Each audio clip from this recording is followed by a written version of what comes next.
Oke, eh, hari ini agak mendung jadi cahayanya agak lembayung ya, agak agak mesra gitu.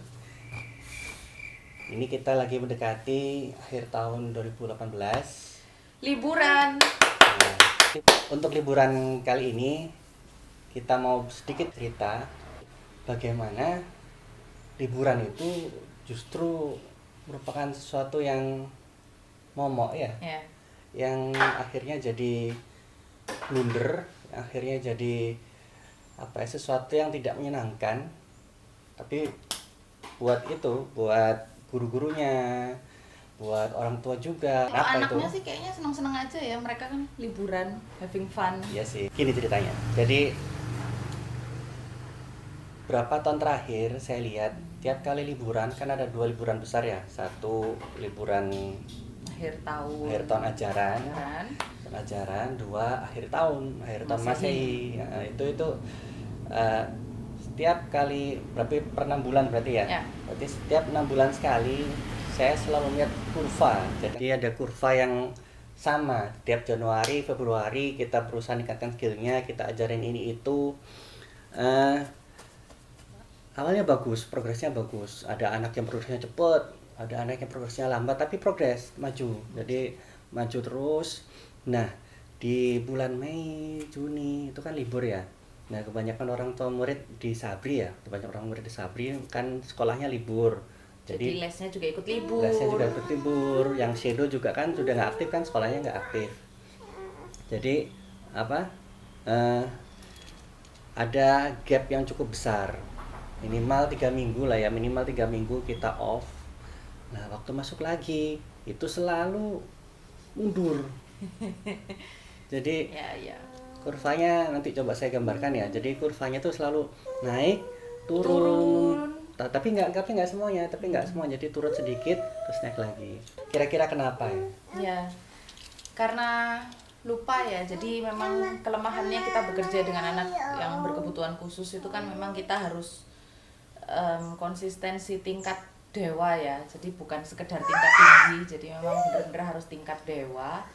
Karena ini sebenarnya kurva ini nggak hanya terjadi kalau di liburan panjang. Jadi katakanlah ya, oh iya Miss ini anaknya sakit seminggu libur dulu ya. Itu juga ketika kita mulai lagi itu selalu ada penurunan gitu. Kenapa saya bilang selalu? Karena pasti ada penurunan, itu pasti ada. Katakanlah ya, kita sudah ngajari si anak 1 sampai 10 misal dia sudah bisa. Oke, 1 sampai 10, setelah libur hanya 1 minggu saja, itu biasanya dia menurun, tiba-tiba lupa, tahu-tahu 6 dan seterusnya dia nggak ingat gitu. Jadi kita harus ulang lagi 5 sampai 10-nya kita harus ulang lagi. Harapan dari kami sih biasanya adalah orang tua tetap memberikan. Jadi kan nggak susah juga ya kayaknya ya Mas ya, untuk di sela-sela sakit tuh sambil review kemarin sudah belajar apa aja itu sih. Ya, memang ini jadi challenge ya buat orang tua, karena kan kita akan melihat satu kemampuan anak sebenarnya gimana. Jadi apakah hasil pembelajaran selama berbulan-bulan ini hasil karena memang dia bisa, atau hasil karena dia terbiasa, atau hasil karena dia terpaksa. Jadi ada beberapa kemungkinan di situ. Terus kedua ya orang tua dites juga. Jadi gimana, kan ini sudah kita lepas. Jadi gimana anak ini kalau dengan pola asuh orang tua, dengan pola didik orang tua akan terlihat hasilnya di setelah liburan itu. Kalau emang orang tua emang oke niat struggle, jadi liburannya nggak yang anak bebasin mau apa serah, silakan ya.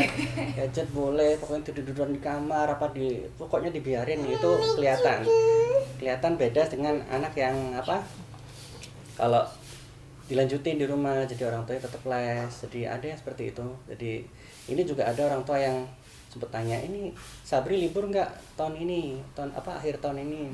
Oh, kita sih nggak ada libur, terserah gimana, deal-dealan sama guru ya. Jadi kalau guru emang nggak merayakan hari raya ini ya lanjut aja silahkan. Kayak kalau di Idul Fitri ada yang nggak ngerayain, mau lanjut ya silahkan. Jadi kita ya fair-fairan aja, kalau orang tua sama guru oke jadwalnya ketemu ya silahkan gitu. Dan di kita juga sebenarnya nggak ada biaya lembur, maksudnya terus kalau tanggal merah ngajar apakah biayanya beda? Enggak, jadi kita nggak serumit itu ya, kita ya kalau masuk ya sesuai hitungan, nggak ada kelebihan beban dan lain sebagainya, itu sih sebenarnya nggak ada. Cuman ya itu karena apa, ya mungkin karena orang tuanya juga pengen liburan ya, jadi ya itu tadi loh, jadi harapannya sih di kita orang tua bisa tetap konsisten di tempat liburan. Jadi oke, silahkan liburan, silahkan ini, tapi itu materi dari kita sih berharap supaya orang tua tuh tetap lanjutin gitu, tetap ngajarin. Jadi meskipun nggak sama kita, meskipun nggak apa ya, dalam tanda kutip sih, anak-anak ini nggak senurut kalau sama kita, karena anak-anak zaman sekarang kan lebih nurut sama guru daripada sama orang tuanya ya.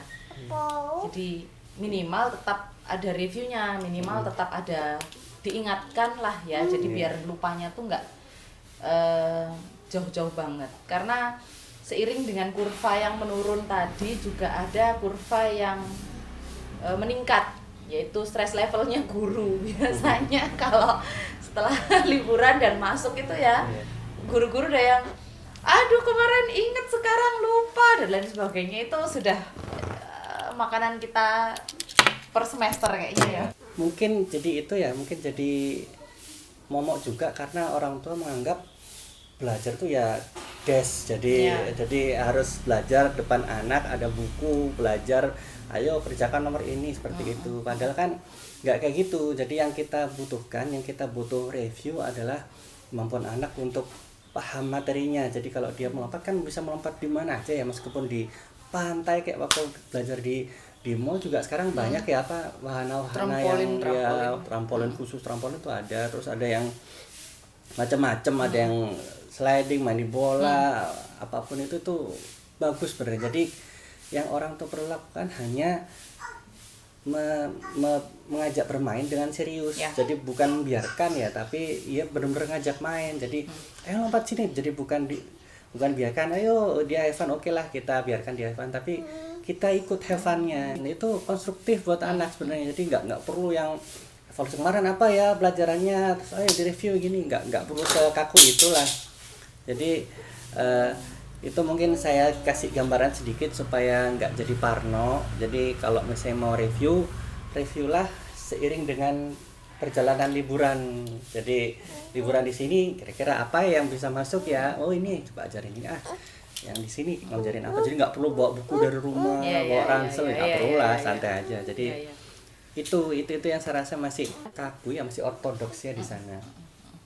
Ya karena mungkin untuk ikut bermain juga kadang kita ada malunya, ada sungkannya gitu sih. Kalau saya sih, saya ikut main ya, saya ikut teriak-teriak, anak saya teriak, saya juga ikut teriak. Jadi biar anak saya merasa bahwa oh ibu nggak bukan sekedar nemenin, tapi juga seneng gitu. Jadi dia tahu gimana harus bereaksi, dia paham. Oke, jadi aku kalau di tempat seperti ini boleh lompat, boleh teriak, boleh ini gitu ya. Jadi itu juga cukup, sebenarnya itu cukup ya Mas ya. Cuman ya itu tadi sih, mungkin orang banyak yang belum paham bahwa yang seperti itu sebenarnya adalah bagian dari terapi.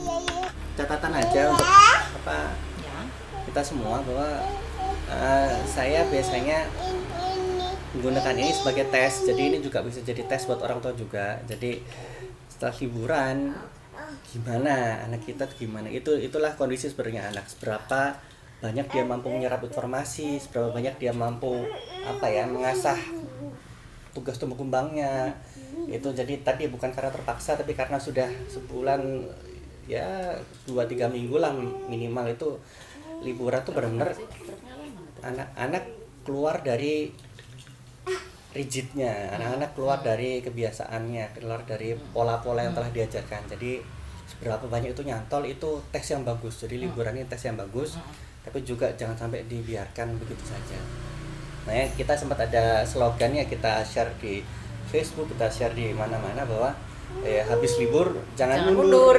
Jadi karena kami nggak bisa apa-apa ya, ini kan liburan ya, saya juga liburan sama keluarga. Jadi ayo masing-masing orang tua kita sama-sama membuat liburan ini konstruktif buat anak, buat tugas pembimbingan anak, dan bukan jadi PR buat Januari nanti. Oh iya, jadi beberapa kali ya ketika saya lagi jalan di mall itu, kemarin sempet, jadi waktu saya jalan ada anak Down syndrome ya Mas Oh, ya, iya. jadi dia terlepas lah, gandengannya itu terlepas dari neninya. Terus waktu itu dia bawa balon yang dibentuk pedang gitu, terus dipukul-pukulkan ke Alan gitu kan. Jadi mamanya itu kelihatan shock dan luar biasa.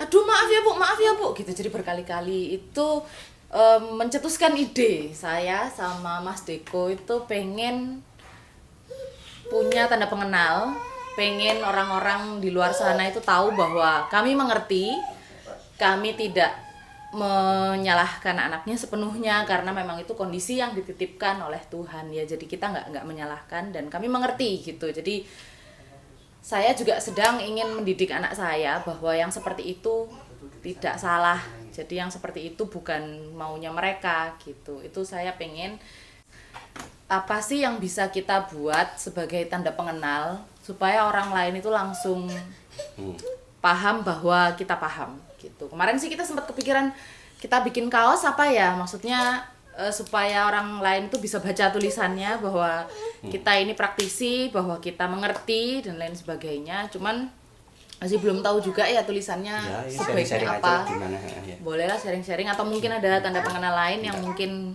mau diusulkan, monggo. Saya pingin sekali bikin yang seperti itu gitu. Itu aja sih. Saya tunggu di komen untuk sharingnya. Mau pertanyaan monggo silahkan, insya Allah juga akan dijawab. Ya, itu aja dulu mungkin. Selamat liburan. Sampai ketemu di tahun depan. Tahun depan, Oke. happy holiday. Oke.